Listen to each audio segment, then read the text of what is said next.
इस वीडियो में मैं बात करूंगा तस्कर की, ऐसे तस्कर की जो बिहार और नेपाल के सीमावर्ती इलाकों में तस्करी कर रहे हैं। तस्करी करने का क्या नया तरीका है, एसएसबी ने कौन सा माल पकड़ा है, कैसे पकड़ा है और तस्करी का कौन सा नया तरीका तस्करों ने इजाद किया है। इस वीडियो में मैं बताऊंगा कि बिहार और नेपाल के किस इलाके में तस्करी का कारोबार तेजी से फैल रहा है और एसएसबी ने कैसे उस व्यक्ति को पकड़ा है, बाइक सहित पकड़ा है। मैं इस पूरे वीडियो में बताऊंगा। इस वीडियो को ज़्यादा से ज़्यादा शेयर कीजिएगा, हमारे चैनल को सब्सक्राइब कीजिएगा, फेसबुक पेज को लाइक कीजिएगा और इस तरह के तमाम खबरों को जानने के लिए आप हमेशा हमसे जुड़े रहिएगा। मैं हूं पंकज कुमार और आप सभी देख रहे हैं द इंडिया प्लस न्यूज़। सबसे पहले हम आपको तस्वीर दिखाते हैं। इस तस्वीर में देखिए कि एक व्यक्ति है, ये वो तस्कर है, नेपाल का तस्कर है और आप देखेंगे साथ में एक बाइक है और वो कपड़ा है जो भारतीय सीमा से, बिहार के सीमावर्ती इलाके से वो नेपाल में वो इस कपड़े को तस्करी करके ले जा रहा था। कैसे ले जा रहा था ये हम पूरी जानकारी आपको इस वीडियो में बताएंगे। ये बताएंगे कि वो तस्कर का नाम क्या है और कहाँ का वो रहने वाला है। चलिए, पूरा मामला बिहार के मधुबनी जिले के कोटौना प्रखंड अंतर्गत लौखा थाना क्षेत्र का मामला है। को मालूम है कि बिहार के सीमावर्ती इलाकों में एसएसबी की तैनाती की गई है और वहां एसएसबी की 18 बटालियन काम करती है। 18 एसएसबी बटालियन के धनुषी कैंप या धनुषी बीओपी के जवानों ने इस नेपाल के तस्कर को गिरफ्तार किया गया है। इस तस्कर को एसएसबी के जवानों ने घरमोहना में पकड़ा है। घरमोहना दरअसल नेपाल और बिहार का सीमावर्ती इलाका है और घरमोहना जो है वो भारतीय सीमा क्षेत्र है, बिहार का क्षेत्र है। ये बिल्कुल नेपाल के सीमावर्ती इलाकों से सटा हुआ इलाका है। एसएसबी के जवानों ने नेपाल के जिस तस्कर को पकड़ा है उसका नाम राम भरोस यादव है और राम भरोस यादव के पास जो बरामद हुआ है वो एसएसबी के जवानों ने, जो अनुमान लगाया जा रहा है करीब 60 से 70 हजार के भारतीय कपड़े हैं। खास तौर पे अभी वो ऊनी कपड़े हैं, ठंड का समय है और भारतीय सीमा क्षेत्र से वो तस्करी करके इन तमाम कपड़ों को नेपाल ले जा रहा था, चोरी छुपे नेपाल ले जा रहा था और एसएसबी के जवानों ने उसे पकड़ लिया है। दरअसल ये जो व्यक्ति है नेपाल का जो तस्कर है, जिसका नाम राम भरोस यादव बताया जा रहा है, ये नेपाल के सिरहा जिले के जगतपुर का रहने वाला बताया जा रहा है और ये बताया जा रहा है कि वो इस क्षेत्र से होकर के लगातार कारोबार कर रहा था और कपड़े को भारतीय सीमा क्षेत्र से, बिहार के सीमावर्ती इलाके से नेपाल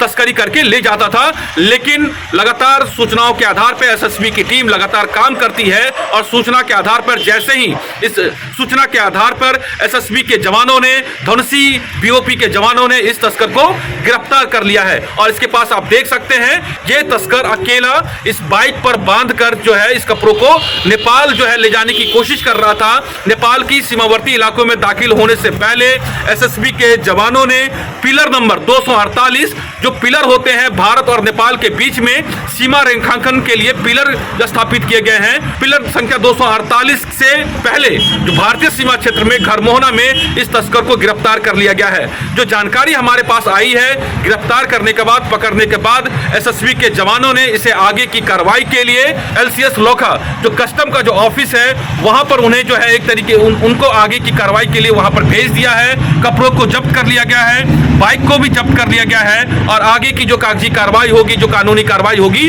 वो विधि सम्मत की जाएगी। लेकिन तमाम मामलों में एक बात यह है, जो जानकारी मिल पा रही है, होता यह है कि चूंकि भारत और नेपाल के बीच में पूरा इलाका खुला हुआ है और यही वजह है कि तस्कर जो बिहार और नेपाल के जो सीमावर्ती इलाके हैं, जिसमें जयनगर, लदनिया, लौखा, लौकी, कुनौली, ये तमाम जो बॉर्डर हैं, ये खुले हुए बॉर्डर हैं। इसके अलावा यूपी से भी होता है, लेकिन चूंकि ये मामला बिहार के सीमावर्ती इलाके का है, हम इसलिए उसकी चर्चा कर रहे हैं। और आपको मैं बताऊं कि एक नया ट्रेंड सामने आ रहा है। लगातार एसएसबी की चौकसी और तैनाती की वजह से, सघन छापेमारी की वजह से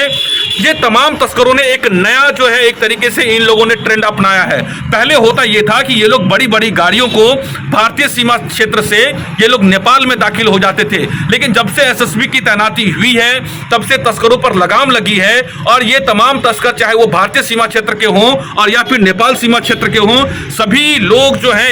ये लोग नए नए तरीके ईजाद कर रहे हैं। जो जानकारी हमारे पास है उसके मुताबिक अब ये तस्कर करते क्या है कि जयनगर या फिर मधुबनी और तमाम इस तरह के आसपास के इलाकों से कपड़े लेकर के आते हैं और जो भारतीय या फिर बिहार का जो सीमावर्ती इलाका है वहां इन कपड़ों को ये इकट्ठा करते हैं और फिर मौका देखते ही या फिर ये इस तरीके के बाइक पर सवार होकर के छोटे छोटे हिस्सों में कपड़े को नेपाल भेजते हैं या फिर सर पर गठरिया बांध करके नेपाल भेजते हैं या फिर इस तरीके से छोटे छोटे समूहों में ये लोग कपड़े को भारत से बिहार के सीमावर्ती इलाकों में नेपाल भेजते हैं। तो एक तरीके से देखें कि इससे इस तस्करी से बिहार सरकार और भारत सरकार का बड़ा नुकसान होता है और लगातार बिहार के मधुबनी जिले के खुटौना प्रखंड अंतर्गत जो सीमावर्ती इलाके हैं जिसमें मैं लगातार ये कह रहा हूं कि जयनगर, धनसी, श्रीराम कैंप जो है, लौखा, लदनिया, लगातार ये लौखी, कुनौली, ये तमाम जो इलाके हैं यहाँ पर इस तरह की तस्करी बड़े पैमाने पर होते हैं और समय समय पर एसएसबी के द्वारा लगातार